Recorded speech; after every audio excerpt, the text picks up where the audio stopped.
Si vous n'avez jamais vu de zélote dans l'évangile, parce que le véritable zélote, ce n'est pas notre frère Serge. Moi, je suis un premier zélote.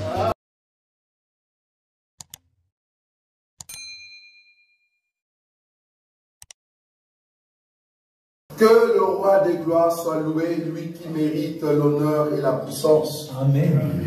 Comme vous le savez, nous continuons nos enseignements sur les paraboles. J'aimerais vous dire que depuis qu'on a commencé les paraboles, on n'a pas encore vu le 50% de toutes les paraboles qui se trouvent dans la Bible. Vous imaginez? Parce qu'il y en a tellement. Je me dis, ben, si je dois rester toujours dans le parabole, ben, je peux rester 2 ans. C'est grave. Voilà, aujourd'hui nous allons voir la parabole de Phiné. Comme vous savez, pour tous ceux qui ont habité au pays près de la mer ou d'une fleuve, une ville côtière, vouloir ou pas, vous avez déjà compris ce qu'on appelle des pêcheurs. Ce qui est un pêcheur, mais un pêcheur, c'est une personne qui a l'habilité d'entrer dans la mer, alors que toi tu as peur. Et cette personne a l'habilité d'entrer dans la mer. Or, comme vous le savez, la mer n'a que 2 parties. Nous avons la partie qui n'est pas profonde et la partie qui est profonde. La partie qui n'est pas profonde, c'est là-bas que nous on donne le baptême pour éviter que nous puissions nous noyer. C'est là-bas que nous on donne le baptême. Pourquoi? Parce qu'on ne veut pas que la personne meure. Mais la partie qui est profonde, c'est là-bas que les grands pêcheurs vont. Pourquoi? Parce qu'ils se disent, si je pêche au bord, là où il y a à peu près, tout près de la terre, je ne vais pas avoir de gros poissons. Un gros poisson ne vient pas tout près de la terre. Pourquoi? Ben, parce que vous allez le voir. Mais de petits poissons, de petits, je me rappelle une fois, on a été en Espagne, et on mettait le pied dans l'eau, comme ça, il y avait des petits poissons qui venaient pour manger au-dessous de nos pieds. Et je crois qu'il y a même une sorte de médecine qui ont adapté, ce système. C'est-à-dire, si tu veux faire des pédicures, c'est ça, pour qu'on te lave les pieds, ils prennent des petits poissons. Et puis ils le mettent dans une sorte de bassin, et tu viens mettre ton pied dedans. Et eux, ils mangent tout ce qui est des porcs. Vous voyez? Des porcs de ton pied. Donc, au bord de la mer, il n'y a que de petits poissons. Donc, un bon pêcheur ne peut pas, au fait, pêcher au bord. Pourquoi? Parce que là-bas, il y aura des petits poissons.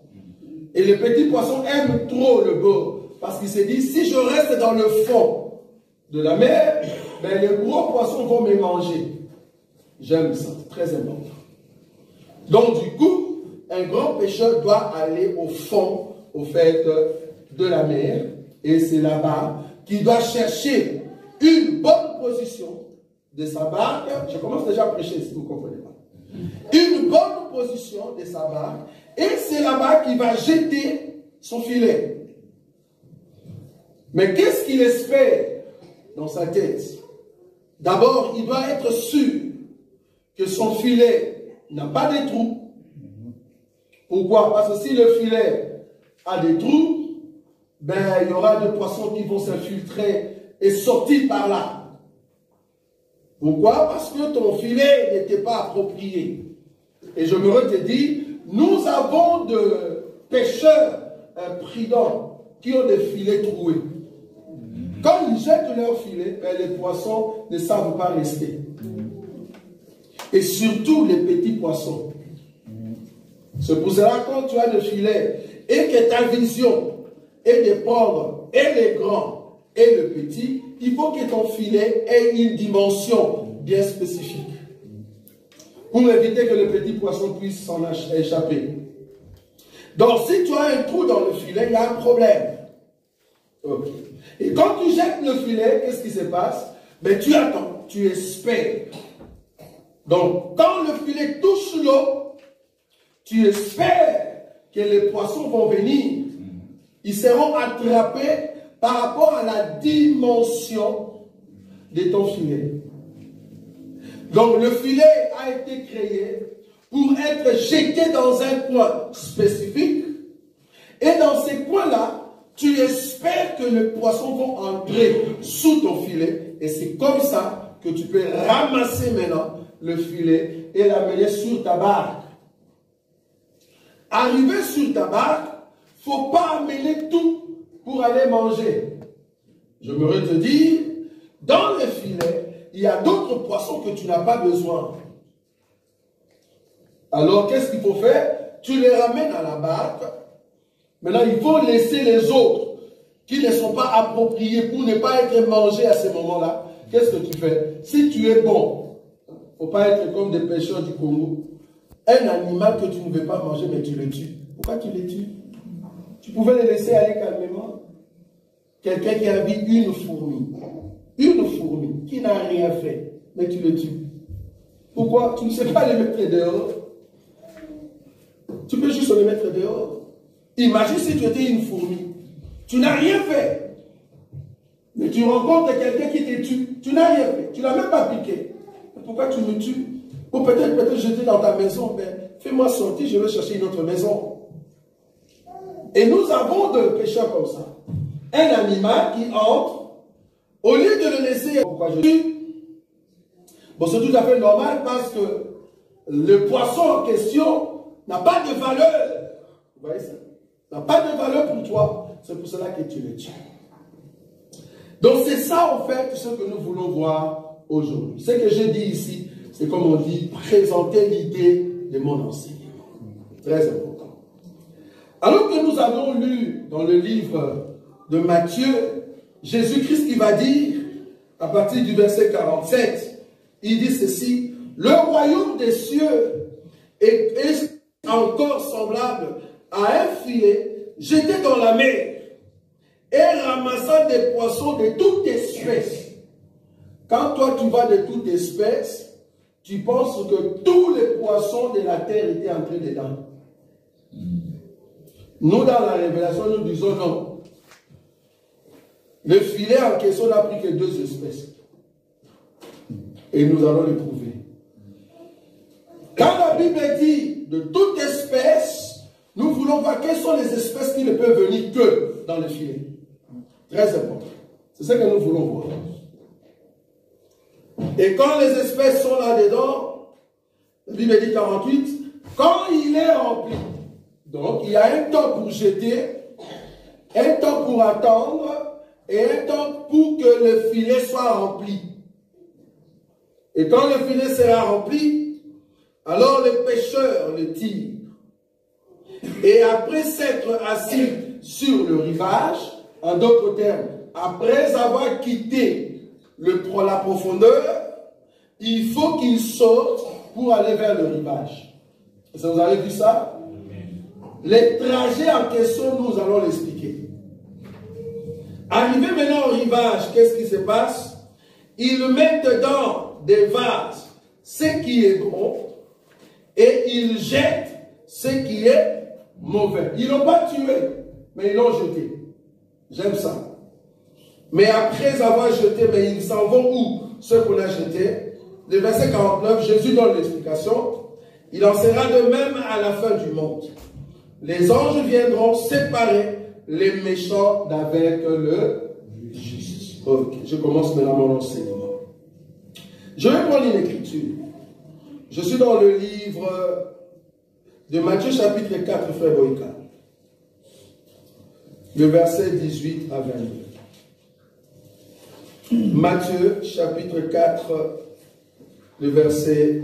Comme il marchait le long de la mer de Galilée, Très bien. il vit 2 frères, Simon appelé Pierre et André son frère, Oui. qui jetaient un filet dans la mer, car ils étaient pêcheurs. Très bien. Il leur dit, suivez-moi, et je vous ferai pêcheurs d'hommes. Répète ça. Il leur dit, suivez-moi, et je vous ferai pêcheurs d'hommes. Très bien. Aussitôt, ils laissèrent le filet et le suivirent. De là, étant allé plus loin, il vit 2 autres frères, Jacques, fils de Zébédée, et Jean son frère, qui étaient dans une barque avec Zébédée leur père, qui réparaient leurs filets. Il les appela, et aussitôt ils laissèrent la barque et leur père et le suivirent. Merci. Prends la même chose, mais dans Luc. Luc chapitre 1er. Et pardon, qu'est-ce que je dis? Marc. Dans Marc. Marc chapitre 1er, juste le verset 14. C'est la même chose. Juste le verset 14. Oui. Après que Jean eut été livré, Oui. Jésus alla dans la Galilée, prêchant l'évangile de Dieu. Jésus allant dans la Galilée, prêchant l'évangile de Dieu. Je me te dire que le filet que Jésus appelle ici royaume des cieux, c'est tout un homme. Amen. Le royaume des cieux, c'est tout un homme. Un homme, avant de devenir homme, était d'abord parole. Donc, le royaume des cieux, c'est toute une parole. C'est tout un évangile. C'est tout un enseignement. C'est pour cela même Jésus, il y a une écriture, là où il dit, si le miracle que je fais, c'est par les doigts de Dieu que je chasse les démons, alors le royaume de Dieu est parmi vous. Donc Jésus s'est représenté comme le royaume de Dieu. Vous voyez ça? Donc quand il dit le royaume de Dieu est semblable à un filet, cela veut dire le filet en question n'est rien d'autre que Jésus. Ça vous avez vu? Le filet en question, c'est Jésus. Mais quand nous disons Jésus, ce n'est pas J-E-S-U-S. Non. Si tu penses que c'est ce Jésus-là, tu as tapé à côté. Le Jésus que nous prêchons ici, c'est tout un évangile. C'est toute une parole. C'est l'enseignement pour aller au ciel. Donc, Jésus est venu comme filet. Pour attraper qui? Pour attraper les hommes. Maintenant, pour enseigner qu'il est le filet, pour attraper les hommes, il commence par attraper Pierre. Vous voyez ça? Il commence par attraper Pierre et qui? André. Il dit quoi? On répète cette écriture. Matthieu chapitre 4, 18. Jésus leur dit, oui, suivez-moi. Non, 18. Matthieu Matthieu 4, marchait 18. le long de la mer de Galilée. Oui. Il vit deux frères, Oui. Simon, Oui. appelé Pierre, et André son frère, Oui. qui jetaient un filet dans la mer. Un instant. Donc Jésus qui vient, il voit deux hommes. Il jette leur filet. Jésus est dans le royaume de Dieu. Qui au fait le filet. Ça va? Il est le filet. Maintenant, il faut que quelqu'un puisse jeter Jésus. Parce que Pierre et André prenaient le filet, faisaient quoi? Ils jetaient. Or, je vous ai dit que le filet, c'est le royaume de Dieu. Mais il faut que le royaume de Dieu soit jeté. Vous voyez ça? Le fait de jeter, c'est ce que Jésus va faire. Il est juste un filet, mais il fallait qu'on puisse le jeter. Et je me te dire, la personne qui a pris Jésus et l'a jeté sur Pierre et André, c'est Christ. Amen. Mais ça vous avez vu ou pas? Parce que c'est l'esprit qui était à l'intérieur de Jésus qui va commencer à se jeter comme étant filet. C'est ça le pouvoir, la puissance qui a jeté Jésus sur Pierre et André. Maintenant, il a vu que Pierre et André ont jeté le filet. Qu'est-ce qu'il fait? Il dit, il leur dit, oui, suivez-moi, oui, et je vous ferai pécheurs d'hommes. Donc si Pierre, ton filet, c'est pour prendre des poissons, mais moi, à partir d'aujourd'hui, si tu me suis, je te fais maintenant pêcheur d'hommes. Au lieu que tu puisses pêcher les poissons, tu vas pêcher les hommes. Ah, donc les poissons égale hommes. Ça, vous avez vu pas? Donc Jésus étant filet, il est venu avec son évangile pour pêcher qui? Les hommes. Et ça, vous avez vu? Et le Christ qui est en lui, il va donner la force, la puissance pour que Jésus se jette à tout moment. Donc quand tu vois Jésus prêcher, c'est un filet qu'on a jeté. Quand tu nous vois prêcher, c'est parce qu'on nous a jeté. Parce que Jésus a dit, Pierre, André, je vous ferai pêcheurs d'hommes. En d'autres termes, moi, je vais commencer à vous jeter et vous allez prendre des hommes. Je me te dire, tu es un filet. Un filet qui doit attirer. Un filet qui doit être jeté dans ta famille. Un filet qui doit être jeté dans ta famille pour attirer des hommes. Mais vérifie que toi qui es filé, tu n'as pas un trou. Parce qu'il y a des personnes, tu es filé, oui, mais tu as un grand trou. Toute personne qui vient chez toi fuit. Même maintenant, il ne sait pas rester. Tu es un filet où il y a un trou, frère. Tu as des amis, mais qui fuient. C'est parce que tu es un filet qui a un trou. Il n'y a aucun poisson qui va rester avec toi. À moins que ce soit des crevettes. Parce que les crevettes ont des pieds bizarres, ils s'accrochent sur le filet. Mais des vrais poissons, ils ne peuvent pas rester. Même dans tes relations, c'est vrai, tu es belle, c'est vrai, tu es beau. Tu as de l'élégance, mais le problème, le filet que tu as un trou. Et toute personne qui vient chez toi fouille après. Qu'est-ce qui ne va pas? Répare d'abord ton filet. Quand tu répares le filet, c'est là-bas que toute personne va rester. De filet troué ne peut pas garder le poisson. Alors Jésus a dit, je vous ferai pêcheurs d'hommes. En d'autres termes, vous allez commencer à pêcher. Je vais prendre encore une autre écriture qui va m'aider ici. Je rentre là-bas, là où nous étions tout à l'heure, frère Boïka, dans le livre de... Bon, je prends Luc. Luc, chapitre 11, le verset 19 et 20. C'est ce qu'on a vu tout à l'heure. Tu peux le lire. Et si moi, Luc 11. Oui, Luc 11. Et si moi, 19 à 20. Et si moi, je chasse les démons par Belzébul, vos fils, par qui les chassent-ils? C'est pourquoi ils seront eux-mêmes vos juges. Mais si c'est par le doigt de Dieu que je chasse les démons, le royaume de Dieu est donc venu vers vous. Donc ici, Jésus confirme que c'est lui qui est au fait le royaume de Dieu. Amen. Et le royaume de Dieu étant un filet, il est venu chercher les hommes. Quel homme? Tout homme qui va s'accrocher dans son filet. Or, Jésus, avant de jeter son filet, il a vérifié que son filet n'avait pas de trous. N'avait pas de trous. Et là où il va jeter le filet, ce n'est pas partout sur la mer. Non, il jette le filet dans un coin spécifique. Et les poissons qui vont entrer, après il va les trier. J'aime ça. Nous allons venir là-bas. Donc, au fait, son filet est bien réparé. Je prends Luc 5 maintenant. Là, j'entre maintenant dans ce qu'on appelle les sortes de poissons et comment savoir si je suis un bon poisson ou pas. Remarquez, Luc chapitre 5, frère Boy, on commence à partir du premier verset. Lis calmement, jusqu'au verset 8. Comme Jésus se trouvait auprès du lac de Génézareth, très bien, et que la foule se pressait autour de lui pour entendre la parole de Dieu, très bien, il vit au bord du lac 2 barques, très bien, d'où les pêcheurs étant descendus pour laver leurs foules. Il monta dans l'une de ces barques qui était à Simon, et il le pria de s'éloigner un peu de terre. Puis, il s'assit de la barque, il enseignait la foule. Un instant. Ici, Jésus, il vient auprès, au fait, dans cette lac de Génézareth. Qu'est-ce qui se passe? Il voit la foule. Il voit les hommes. Or, la foule, selon Apocalypse, c'est la mer. Nous sommes d'accord ou pas?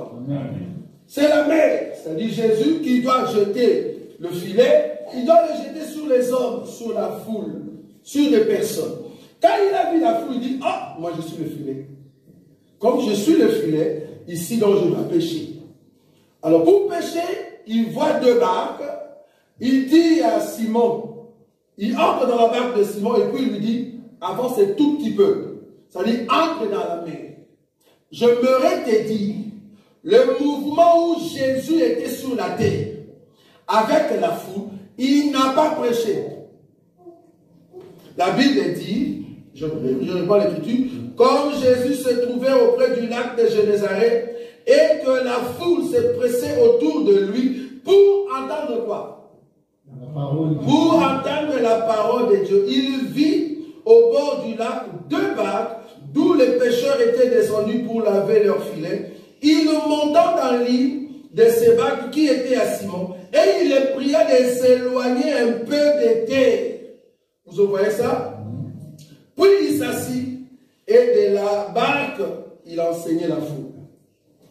Jésus, quand il enseignait, il était sur la terre, il n'enseignait pas. Il ne donnait pas la sémence. Enseigner veut lui donner la sémence. Il ne donnait pas la sémence. Mais quand il a trouvé Simon, quand il a trouvé l'église, quand il a trouvé le peuple qui lui écoute, c'est là-bas qu'il monte parmi ce peuple et il commence à parler. Je ne sais pas si vous voyez la différence. Aujourd'hui, le monde dans la foule est prêché par l'église. C'est l'église qui prêche. Parce que nous avons Christ qui est le filet entre nous. Et quand nous prêchons, en réalité, nous ne donnons pas la sémence. Nous parlons en parabole. C'est seulement ceux qui sont avec nous qui comprennent notre langage. C'est pour cela ceux qui ne sont pas de l'autre, ils ne peuvent pas comprendre notre enseignement. Et je voudrais te dire, notre enseignement n'est pas pour tout le monde. Nous ne prêchons pas tout le monde. Nous prêchons ceux que Dieu a sauvés dans le monde et il les a amenés vers nous. C'est eux qui reçoivent notre enseignement. En réalité, un païen qui écoute la parole de Dieu et qui vient en Christ Jésus, c'est un païen prédestiné. C'est un païen prédestiné pour écouter cette parole. C'est comme ça qu'ils viennent maintenant dans la barque. Donc, le mouvement de Jésus de sortir de la terre pour aller vers la barque, c'est le mouvement où Jésus quitte Israël et vient vers les nations qui n'est rien d'autre que l'Église. Et c'est par l'Église que nous prêchons. Vous voyez ça? Mais en parabole, Jésus n'a pas donné l'enseignement. Il a enseigné, c'est vrai, mais en parabole. C'est-à-dire, il n'y a pas d'explication. Il a expliqué ça aux autres. Remarquez dans d'autres écritures, ce qu'il prêchait là-bas, c'était quoi? C'était le semeur, l'enseignement du semeur. Il a parlé ça encore, mais il a donné l'explication à ceux qui étaient dans la barque, c'est-à-dire aux Pierre et aux disciples. Mais ce n'est pas notre enseignement aujourd'hui. Ce qui m'intéresse ici, c'est quoi? Parce que j'ai entendu quelqu'un, parce qu'il y a des hommes de Dieu terribles qui sont tout le temps au Congo. Et malheureusement, au Congo, j'ai remarqué que beaucoup de personnes n'aiment pas l'enseignement profond. Ils aiment seulement l'enseignement au bord de l'eau, là où il y a des petits poissons. Et je me redis, le petit poisson, quand il est au bord de l'eau, vous avez déjà vu le petit poisson, comment il court au bord de... Mais nous les voyons, comment il court. Mais un gros poisson, tu ne le vois pas.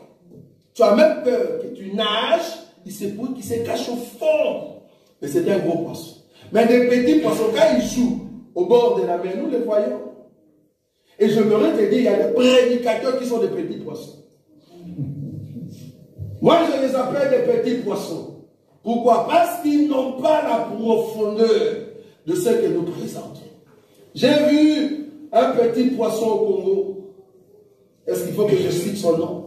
Parce qu'apparemment, ces derniers temps, c'est lui.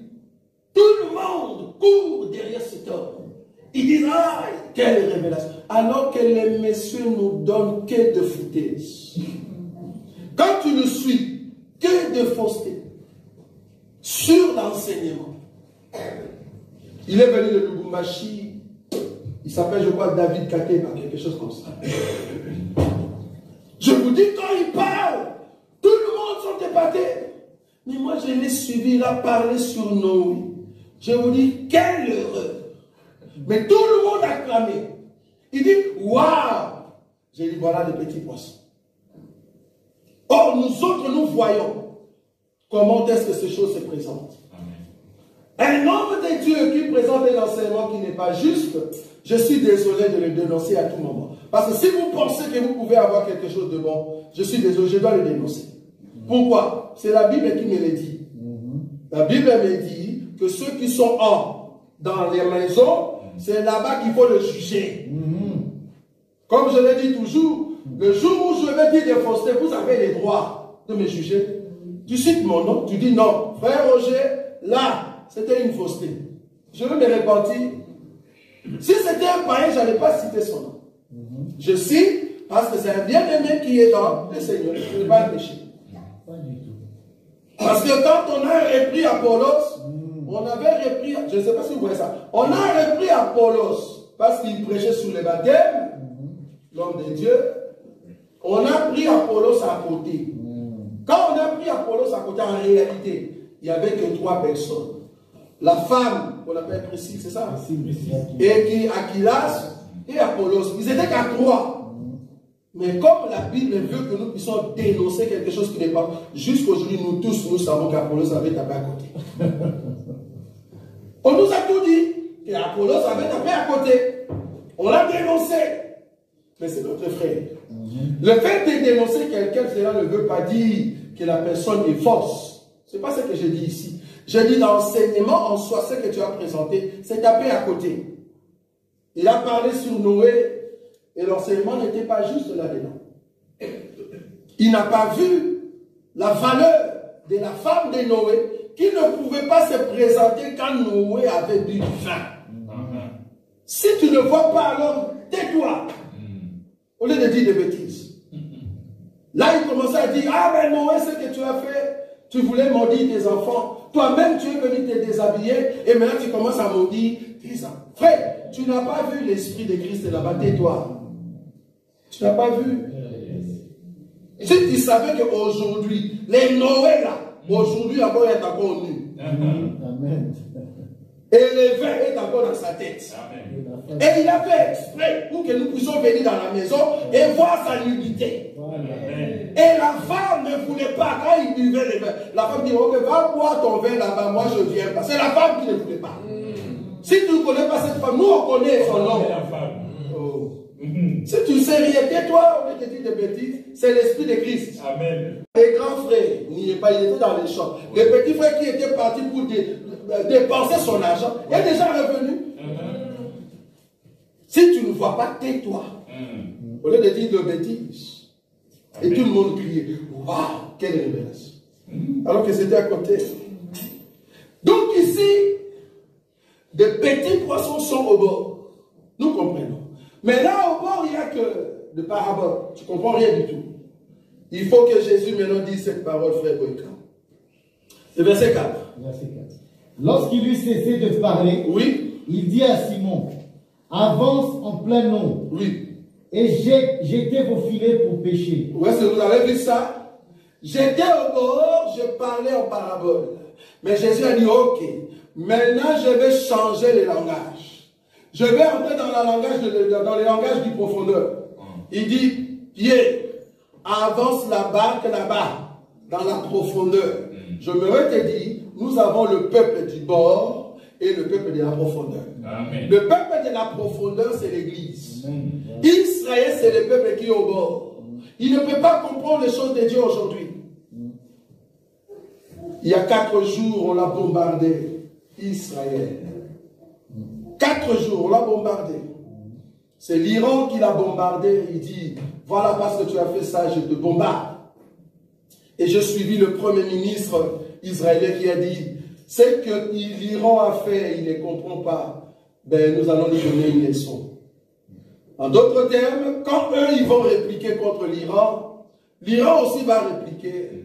Et après, Israël va répliquer. Et c'est là-bas que les grands messieurs, la Russie et les États-Unis vont commencer à intervenir. Je vous dis, ça sera terrible. Bien que Israël frappe le Liban, mais il y a l'Iran qui est intervenu. Il dit, moi aussi je viens. Il a bombardé. Maintenant, Israël se prépare pour frapper très fort. C'est vrai, nous, on est ici en Belgique. On ne voit pas ces choses, mais nous étions dans la prière ici, la fois passée avec vous. Il y a une sœur qui nous dit, nous vous suivons, mais où? En Israël, mais sous des cachets. Donc, c'était en Liban. Elle était en Liban. Elle était en Liban, elle nous suit en direct, mais cachée, parce qu'il y avait des bords d'Israël qui tombaient. Et nous, on était ici, on mangeait. Vous voyez? Et je me te dire, ces mouvements-là, comme on dit, le bruit de guerre, ça va venir encore ici. Amen. Très bientôt, vous allez commencer à vous dire, mais on est où? Est-ce qu'on est vraiment à Beyrouth ou on est vraiment en Belgique? Terrible. Ces choses arrivent. Jésus dit à Pierre, avance, entre dans la profondeur. Il ne faut pas laisser Israël. Laissez Israël qui n'a rien compris, la foule. Laissez-le. Nous entrons là-bas dans la profondeur. Pourquoi? Parce que Jésus cherchait des poissons qui sont dans la profondeur. Des petits poissons là-bas, ils ne peuvent pas. Là-bas, c'est des grands.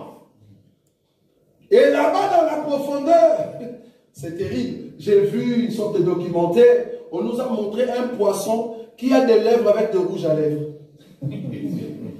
Est-ce que vous avez déjà vu ça? Oui. Amen. On a pris une photo de ce poisson qui a une face bizarre. Et le poisson a de rouge à lèvres. Dans la profondeur, il y a des poissons qui ont des faces bizarres. Dans la profondeur, c'est là-bas qu'il y a des poissons qui sont trop méchants. C'est dans la profondeur. Ils se cachent dans les noirs, mais ils sont dangereux.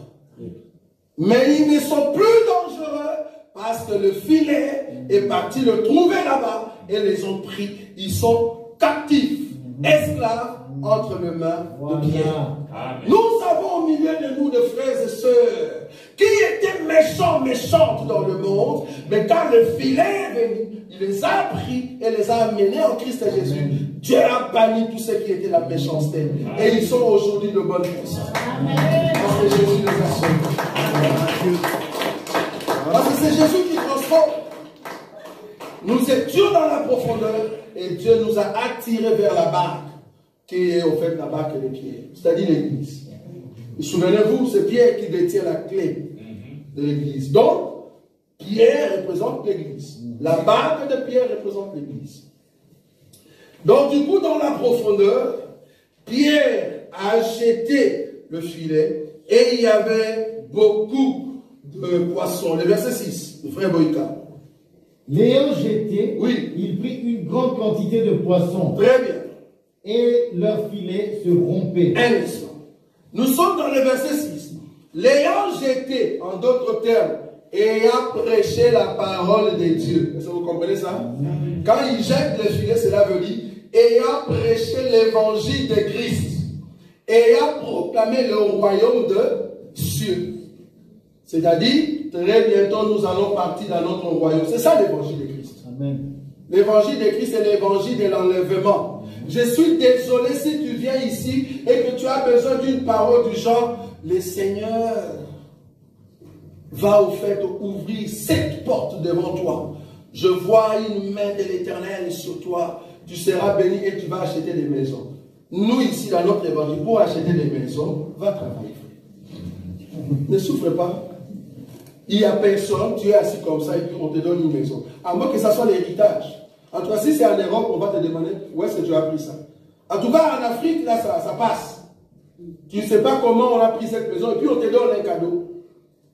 Mais ici, on va te demander comment tu as eu cette maison. Est-ce que vous voyez ça? Donc, pour avoir une maison ici, en tout cas, le Seigneur doit en tout cas te donner la force d'aller travailler. Il peut aussi ouvrir de portes de business, pourquoi pas. Nous ne sommes pas contre le business.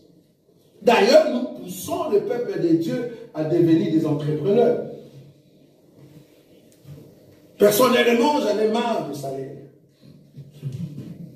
Je voudrais être comme la sœur Victoire, une entrepreneuse, vous voyez ça? Tu as ta propre société et tu travailles dans un coin. Pourquoi pas? C'est bien ça. Et moi-même, je gère tout ce que je possède. Rester esclave d'une personne, en tout cas, ce n'est pas la sémence d'Israël. Israël a été enseigné à être des entrepreneurs. Et je me vous dis, être entrepreneur est mieux que d'être un salarié. Essayez, vous allez voir. Parce qu'il y a beaucoup de frais, beaucoup de charges qu'on coupe, qu'en réalité, en aucun jour, on va te remettre ça. Surtout l'assurance. On te dit assurance des chaussures, assurance de lunettes, assurance des chemises, assurance des tricots, assurance des pantalons. N'osez même pas aller faire ça au Congo. Il y a même des assurances de respirer. Tu respires l'air, on te donne une assurance. Tu dis bonjour, assurance de bonjour. Il y a tellement des assurances et des documents qu'il faut faire. si tu es un entrepreneur. Mais reste-moi ici en Europe, tu peux encore être entrepreneur et gagner mieux que ton salaire. Essaie seulement d'avoir un fonds, surtout les idées et de bonnes personnes tout autour de toi. Engage-toi dans l'entrepreneuriat, je te dis, tu vas réussir. Très important. Donc ici, Jésus entre dans la grandeur, il entre dans la profondeur pour amener maintenant de gros poissons. Mais malheureusement, qu'est-ce qui s'est passé? Le verset 6 nous dit, l'ayant jeté, il prit une grande quantité de poissons et leur filet s'est rompé. Je m'aurais te dit, dans un filet, s'il y a beaucoup de gros poissons, de petits poissons cherchent à sortir. Plus les poissons ont bien mangé, ils sont devenus gros, les petits poissons ne veulent pas rester. Et comme le filet s'est rompu, les petits poissons, qu'est-ce qu'ils font? Ils sortent. Nous, la Vierge sage, nous sommes des poissons gros. Nous mangeons bien l'évangile. Nous sommes remplis de l'évangile, de vitamines. Tellement que nous sommes gros, nous étouffons des petits poissons. Dans le filet. Je ne parle pas de tous les poissons dans l'eau. Je parle, nous sommes dans le filet. Est-ce que vous voyez ça? On sait qu'il y a beaucoup de petits poissons, parce que les filets seront, ils vont sortir entre vous dans la mer. C'est ça qui va se passer le jour de l'enlèvement. Nous, la Vierge sage, ayant offert l'évangile, respectant l'évangile, mettant en pratique l'évangile, mais malheureusement au milieu de nous, au milieu dans le monde, il y a encore de petits poissons qui n'ont pas grossi. Ils n'ont pas l'évangile. Ils étaient parmi nous. Parce que le Seigneur les avait appelés par le filet. Il y a beaucoup d'appelés, mais peu d'élus. Amen. Vous voyez ça? Nous sommes entrés dans le filet, c'est vrai. Mais est-ce que tu es gros? Si tu n'es pas gros, ben tu ne sauras pas rester parce que le filet c'est rond. Le filet c'est rond. Comme le filet c'est rond, voulant ou pas, il y a l'ouverture, de petits poissons vont sortir. Et je me te dit, au milieu de nous, si tu es petit poisson, tu vas nous fuir. Oh, pourquoi je dis ça? Ça fait trop mal. Ben, je le dis comme Jésus quand il a dit à Pierre. Pierre parlait un peu trop. Il regarde Pierre. Tu vas me régner tout à l'heure. Tu parles trop. Tu vas me régner tout à l'heure. Est-ce que vous voyez ça? Tu vas me régner tout à l'heure. Malheureusement, au milieu de nous, il y aura un peuple qui va nous fuir. Vous allez fuir pourquoi? Mais vous allez fuir parce que dans le monde, il fait beau. Dans le monde, la musique du monde, ça fait beau. Dans les églises du monde, ça fait beau. Quand ils chantent, il y a des danses. Vous, là-bas, vous ne dansez pas. Vous, là-bas, vous parlez seulement de l'enseignement, mais il n'y a pas... Mon frère, je cherche un peu cette ambiance. Quelle ambiance? Ici, il n'y a pas d'ambiance, frère. Quelle ambiance que tu cherches? Nous, on n'est pas dans une boîte de nuit ici. Quelle ambiance?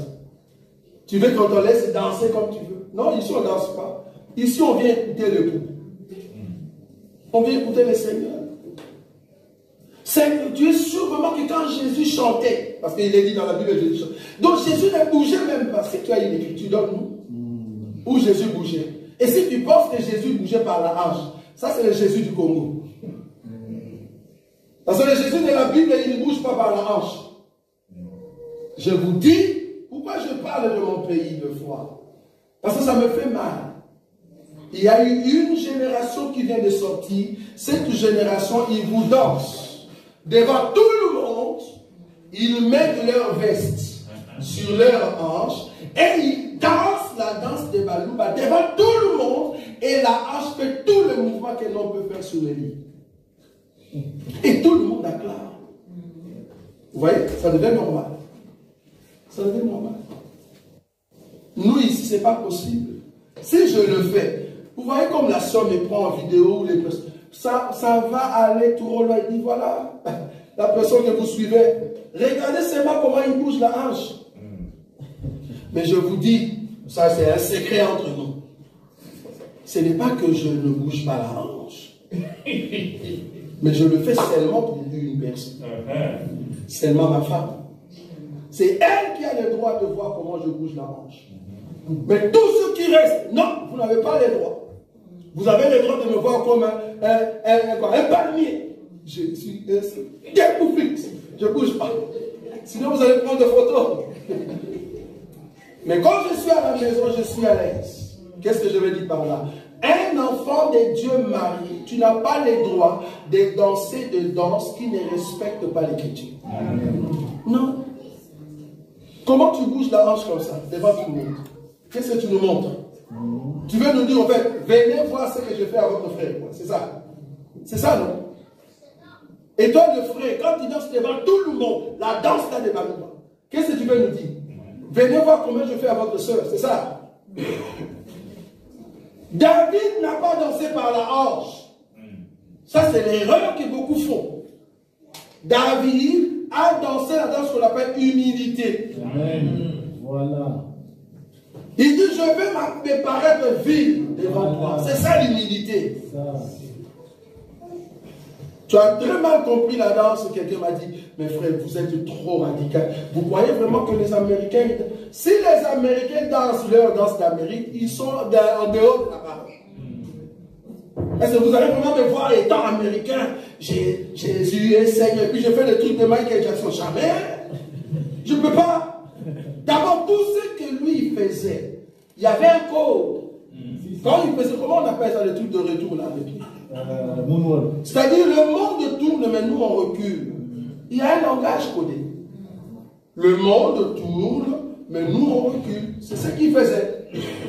Et moi je ne peux pas prendre ce code secret des Illuminati et venir danser ici, frère. Que tu sois américain, que tu sois congolais, que tu sois angolais, tu ne peux pas danser les danses du monde. Et dans la Bible, il n'y a pas une danse pour danser pour le Seigneur. La danse que nous dansons, c'est le cœur attaché à Dieu. Quand le cœur est attaché à Dieu, le corps n'a plus le pouvoir.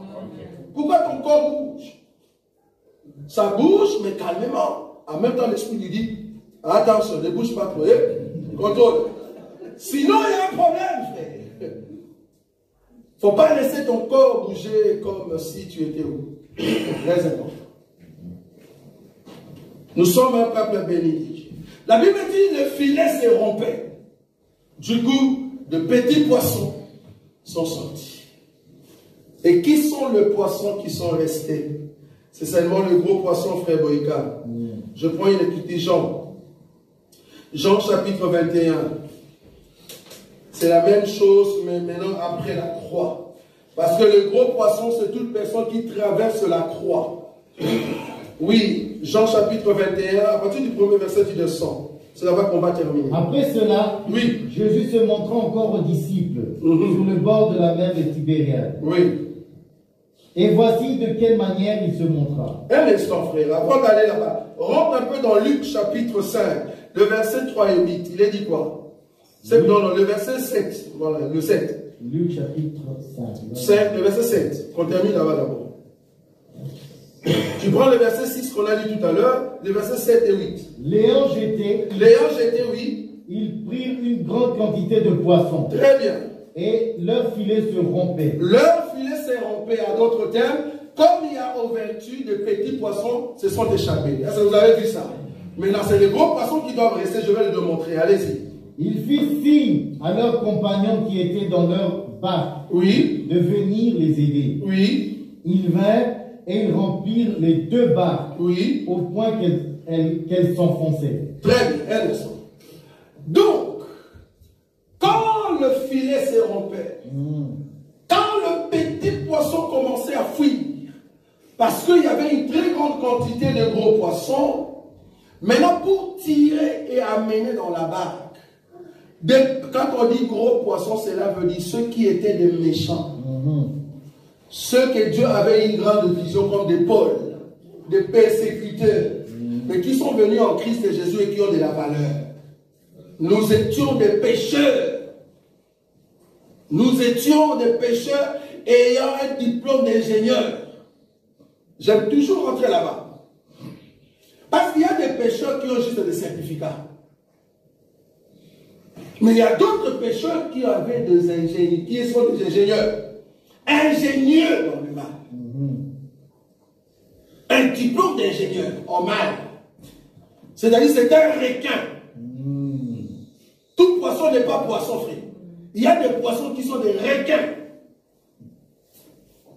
Et le requin est grand. Nous sommes d'accord. Quand il débroie, il y a un problème. Mais c'est un poisson.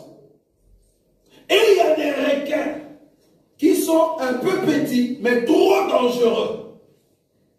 Tu penses que c'est un petit poisson, mais quand la personne ou le poisson ouvre sa bouche, il a le fait des dents bizarres. Si les 5 étaient morts, tu es parti, qu'on appelle des piranhas.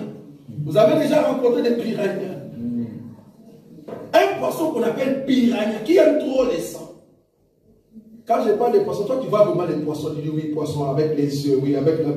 Moi je ne suis pas là-bas. Quand je parle de piranha, je parle d'un homme qui dans le monde, tu le vois calme. Mais quand la personne commence à l'insulter, tu dis mon Dieu, mon roi, quel temps! Si je veux te terminer comme tu es. Mais la personne paraît calme. Toi tu dis je peux jouer avec la personne. Parce que quand tu vois un requin, tu dis il est déjà dangereux. Il y a d'autres personnes, à vue comme ça, rien que la face. Bon, je n'insulte pas. Rien que la face, tu dis, ça c'est un méchant. Trop de rides. Tu dis, ah, il y a un problème. Bon, ça peut être l'apparence. Mais on a vu quand même au Congo de gens qui ont fait le service qu'on appelait à l'époque les hiboux. Je ne sais pas pour ceux qui sont passés par le Congo. Ces gens-là ne souriaient pas, frère. Quand tu as un problème au Congo et qu'on t'envoie des hiboux, frère, dès qu'ils arrivent, d'abord, toi, tu fais 2 fois sa poids. Dans la grandeur de sa poitrine. Là, donc, tu ne vois pas la couleur de sa peau, ça devait être trop noir. Pourquoi? Parce qu'il a tapé trop sur le mur. Et la personne, si te prend par la main, tu dis, ça c'est une machine qui m'a pris. Des hiboux. Rien que la face de la personne, tu dis, non, ça c'est un méchant. Mais il y a des gens qui paraissent simples, de femmes très belles, calmes, mais le jour où tu vas la mettre à la maison, c'est là-bas que Piranha sort. Tu ne m'as jamais connu. C'est aujourd'hui que tu vas me connaître. Mais attendez, on a fait 5 ans. C'est aujourd'hui que je vais te connaître. Des insultes. Il y a des frères aussi comme ça. Qui viennent à l'église, ils disent, ouais, j'aime le Seigneur. Mais à la maison, ce sont des piranhas. Ce sont des piranhas. Moi, mon père m'a enseigné que je ne peux pas donner ma carte bancaire à ma femme. Ça, c'est l'homme qui parle comme ça. Et pourquoi tu as épousé la femme? Si tu ne peux pas donner ta carte bancaire à ta femme, pourquoi tu l'as épousée alors? La Bible dit, la femme, les désirs de la femme se porteront à son mari. C'est la Bible qui le dit. Les désirs de la femme se porteront à son mari. Donc une femme qui te demande le pain le mois de janvier, il te demande le pain le mois de février, il ne faut pas que tu te mettes en colère. Mets-toi en amitié avec et dis, ok, je comprends. Normalement, tu as droit. Mais est-ce qu'on ne peut pas diminuer un peu les normes? Qu'est-ce que tu vas faire avec tous ces super? Il faut négocier avec la femme. On ne crie pas sur la femme. C'est son droit. Un homme peut avoir 2 pantalons, mais une femme doit avoir beaucoup d'habits.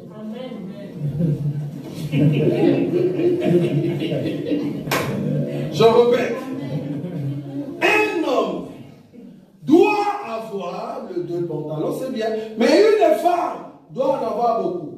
Remarquez dans la Bible, Matthieu, juste dans les actes des apôtres, Jésus n'avait qu'un seul habit. Et cet habit, à chaque fois, il les lavait. Il a lavé cet habit le jour de la transfiguration. J'aime ça. Est-ce que vous voyez ça? C'est le jour de la transfiguration que Jésus a lavé sa robe. Parce que la robe qu'il avait, la Bible dit quand il est venu dans la transfiguration, tellement qu'il y avait l'onction, sa robe est devenue comment? Très blanche. C'est ces jours-là qu'il a lavé. Mais remarquez les pierres et les autres, ils changeaient tout le temps. Parce que les pierres et les autres, c'est la femme.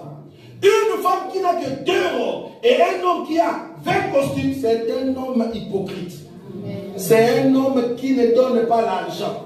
C'est un homme qui ne sait pas comment soigner sa femme.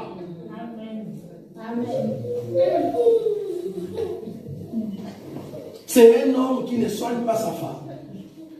Très important. Un homme qui mange très bien et la femme ne mange pas trop bien, il y a un problème. Parce que l'argent que tu travailles, l'argent que tu fais, c'est pour ta femme dans notre évangile. Jésus a dit, je vous ai tout dit. Je vous ai tout donné. Il n'a pas dit, non, non, je te donne le 20%, les 80% je gère encore. Non. Il a tout donné à la femme. Mais la question de savoir, si je dois tout donner à cette femme, une femme qui a 80 euros, moi j'en ai que 2, pour que mon cœur bouillonne, afin de donner la carte, d'acheter à la femme tout ce qu'elle veut, ça doit être quelle femme? Ça c'est bon. Si c'est une femme comme Judas, je ne te donne rien. Si c'est une femme qui n'est pas soumise, je ne te donne rien. Il ne faut jamais donner à une femme insoumise ton argent. La carte, jamais. Parce qu'elle est insoumise. Plus tu lui donnes, plus elle sera insoumise. Il faut lui discipliner, pour la discipliner. On ne donne pas à la femme insoumise sa carte, non. Il ne faut pas donner l'onction à une personne qui ne respecte pas l'enseignement. Il va commencer à donner de l'huile. Viens, prends de l'huile. Alors que Jésus l'a fait peut-être une fois. Il commence à donner des mouchoirs. Il commence à taper les gens. Il dit l'onction parce que tu as des démons. Pour que les démons sortent, je prends un fou. J'étais vraiment stupéfait de voir que pour chasser un démon, il faut pour aider une personne. Et les gens sont partis pour recevoir la délivrance. Si seulement moi je le fais ici, Seigneur. Ils sont partis pour recevoir la délivrance et le pasteur, il prend un fouet. Il commence à taper trop fort sur les gens, croyant que les démons vont fuir. Oui. Jésus a dit à Pierre, entre dans la profondeur, et là-bas il y a eu des gros poissons, mais malheureusement, le filet s'est rompu. Alors qu'est-ce que les disciples ont fait, le verset 6? Ils firent signe à leurs compagnons qui étaient dans l'autre barque de remplir, de les aider. Ils vinrent et ils remplirent les 2 barques au point qu'elles s'enfonçaient. Les 2 barques qui a contenu le poisson, les 2 barques et ceux qui sont venus pour soutenir, pour que le poisson entre dans les 2 barques, n'est rien d'autre qu'à la loi et au témoignage. Tu vois ça? Tu ne peux pas entrer dans la barque si tu n'as pas la lumière de la loi et le témoignage. Nous donnons la loi et nous expliquons les témoignages. Nous avons la parole et la puissance de la parole. C'est là-bas que tu entres dans la barque. C'est ça les 2 barques. Est-ce que vous avez vu ça? Maintenant, après que les 2 barques sont remplies, alors d'autres poissons sont partis. Parce que les autres poissons, vous comprenez ici, c'était le poisson qui était dans le filet. Mais ces poissons ne peuvent pas rester. Pourquoi? Parce qu'il y a des gros poissons. Alors le filet s'est rompu pour que les petits poissons partent. Ça, c'est la Vierge folle. Ça, vous avez vu, non? C'est la Vierge folle qui va nous quitter. C'est ce que je dis ici. C'est la Vierge folle qui va nous quitter. Pourquoi? Parce que notre enseignement est dur et trop fort. Mais cet enseignement dur et trop fort nous donne des vitamines. Vous voyez ça? Et après, maintenant, frère, bon, quand on rentre là-bas, Jean, chapitre 21, le 1er au 14. Après cela, Jésus se montra encore aux disciples. Oui, c'est là-bas qu'on va terminer. Sur le bord de la mer de Tibériade. Très bien. Et voici de quelle manière il se montra. Ici, nous sommes après la mort. Donc, ce n'est plus avant la mort. Nous sommes après la mort de notre Seigneur Jésus. Continue. Simon Pierre, Thomas appelé Didyme, Nathanaël de Canaan en Galilée, le fils des Zébédée, et 2 autres disciples de Jésus étaient ensemble. Simon leur dit, je vais pêcher. Ils lui dirent, nous allons aussi avec toi. Ils sortirent et montèrent dans une barque. Et cette nuit-là, ils ne prirent rien. Le matin étant venu, Jésus se trouva sur le rivage. Mais les disciples ne savaient pas que c'était Jésus. Jésus leur dit, enfants, n'avez-vous rien à manger? Ils lui répondirent, non. Il leur dit, jetez le filet du côté droit de la barque. Très bien. Et vous trouverez. Ils le jetèrent donc, et ils ne pouvaient plus le retirer à cause de la grande quantité de poissons. Très bien. Alors les disciples que Jésus aimait dit à Pierre, c'est le Seigneur. Et Simon-Pierre, dès qu'il eut entendu que c'était le Seigneur, mit son vêtement et sa tunique, car il était nu, et se jeta dans la mer. Très bien, oui. Les autres disciples vinrent avec la barque, tirant le filet plein de poissons, car il n'était éloigné de terre que d'environ 200 pieds. Très bien, 9. Lorsqu'ils furent descendus à terre, ils virent là des charbons allumés, du poisson dessus et du pain. Très bien. Jésus leur dit, apportez les poissons que vous venez de prendre. Simon-Pierre monta dans la barque et tira à terre les filets pleins de 153 grands poissons, et quoi qu'il en eût tant, le filet ne se rompit point. Merci. Le filet ne s'est rompu point. Et le nombre de poissons de gros, c'était 150 combien? 153 poissons. Mais avant de tirer ces poissons, le verset 9 nous dit, lorsqu'ils furent descendus à terre, ils virent là des charbons allumés, du poisson dessus et du pain. Ce que eux, ils ont vu comme poisson sur les charbons avec le pain, ces poissons-là n'est rien d'autre que le Seigneur Jésus. Amen. Je répète, les poissons qui sont sur les charbons, et à côté il y avait le pain, c'est le Seigneur Jésus sur la croix. C'est lui d'abord le poisson. Pour que vous ayez des gros poissons, pour appeler les gros poissons, il faut qu'un poisson d'abord meure sur les charbons. Vous voyez ça? Donc, le verset 9, c'est le Seigneur qui est le poisson qui a été mis sur les charbons pour que nous ayons des gros poissons.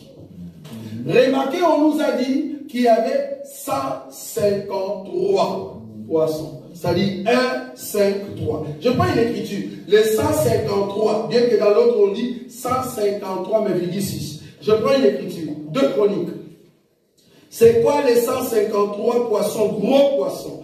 2 Chroniques 2, le verset 17. C'est quoi le 153? C'est quoi ce chiffre-là? 2 Chroniques 2, 17.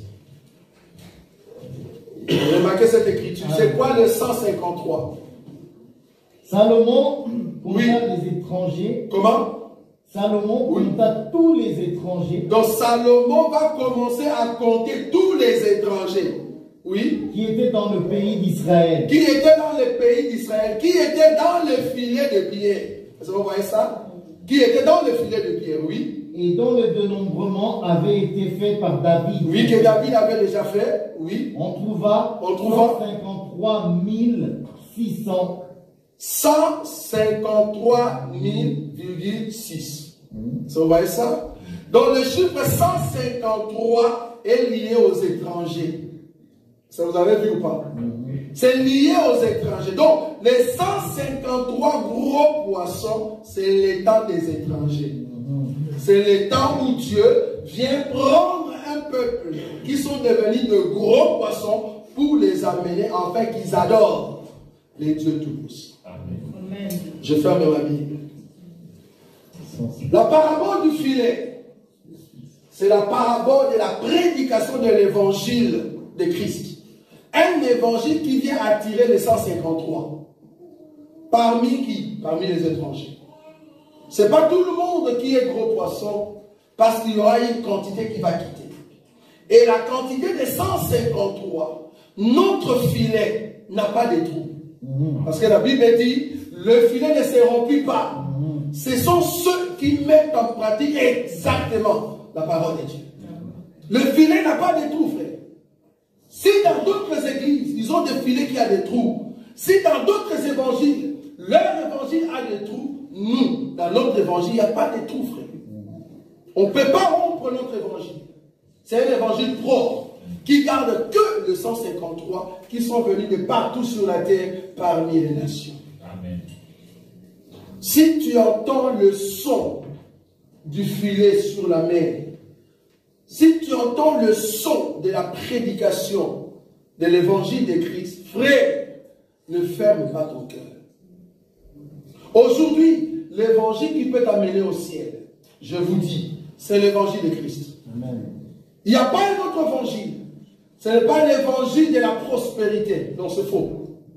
Aujourd'hui, la prospérité que nous avons, c'est en Christ et Jésus. Amen. Nous ne prêchons pas l'évangile de la prospérité. La prospérité que nous avons, c'est en Christ et Jésus.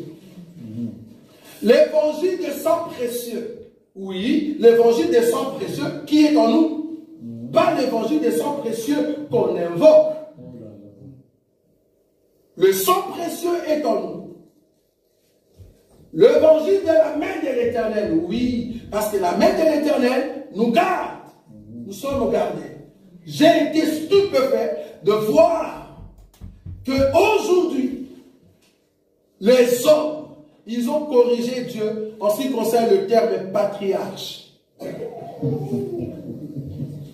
Les hommes, au lieu d'avoir un patriarche, ils ont mis en place un matriarche. Ils ont élu une femme comme étant matriarche. Un mot qui n'existe pas dans la Bible.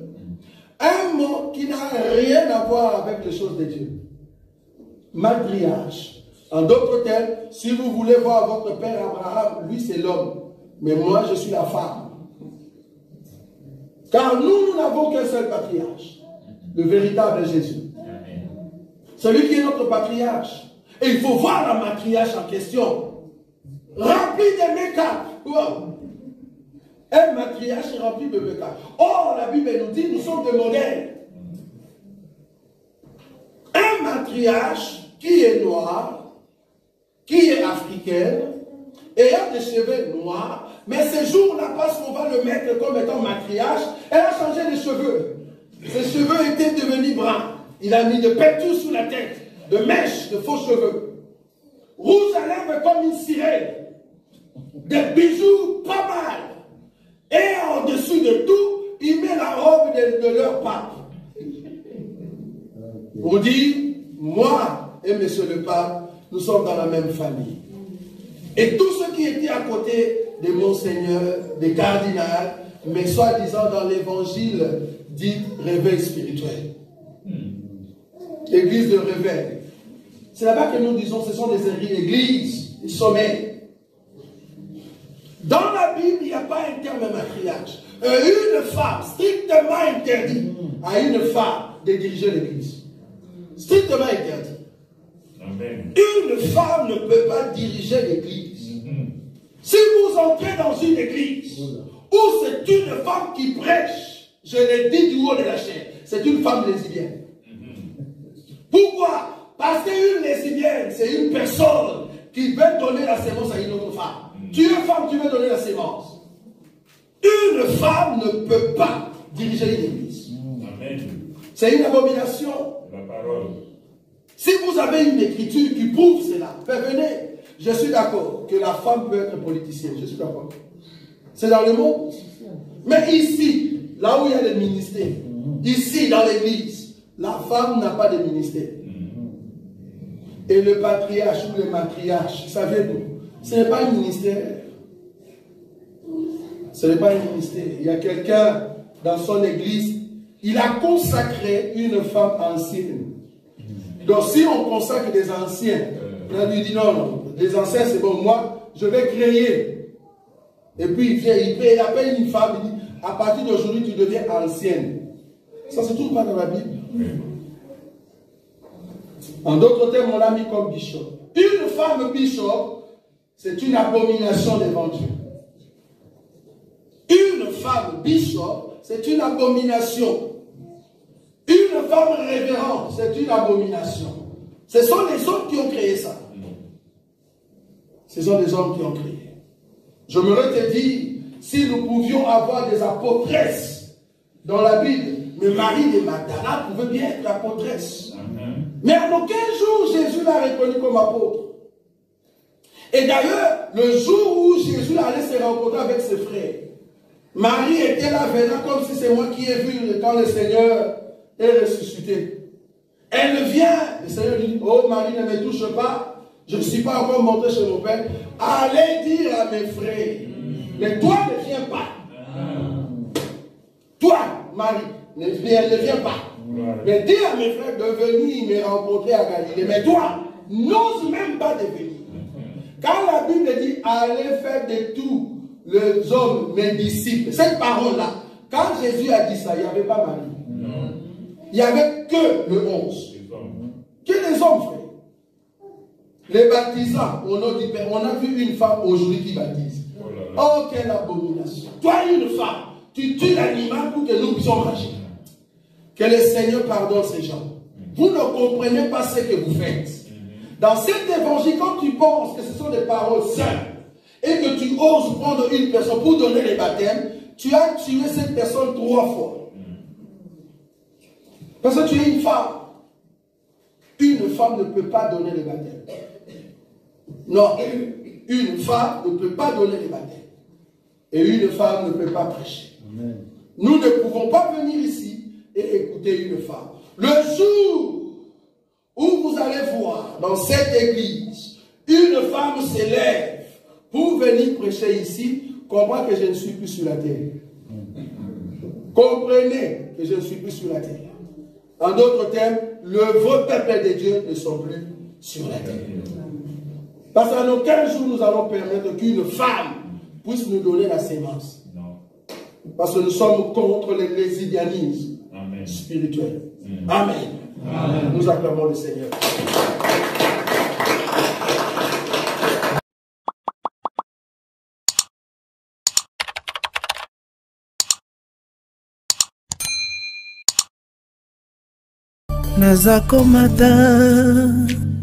Nazakomata ngai, nazakomata ngai, nga nazakomata.